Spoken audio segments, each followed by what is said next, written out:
Okay, here's a little PowerPoint about my travels.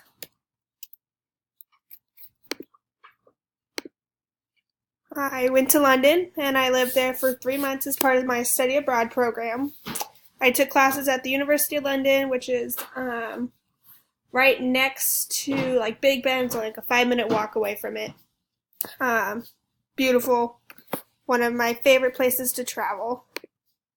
Next, I went to Paris. It was my first trip I went on all by myself without my parents. Was there for 4 days. Obviously, Disneyland Paris is one of my favorite places to go. They have some of the best food ever. The next place I went to was Stratford-upon Avon. It's the birthplace of Shakespeare. It's only like a 40-minute drive out of London.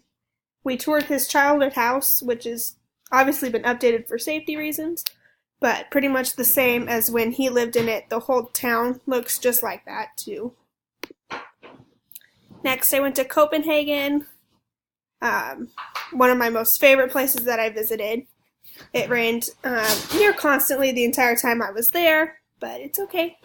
And we decided to walk the city instead of taking the train or the bus to get the full experience.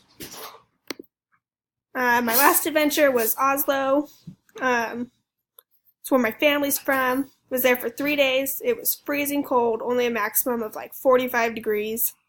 And it got dark super fast. The sun set at 3:30, and this picture right here was taken at 3:50, and it was already dark. All the street lights were on. It was crazy.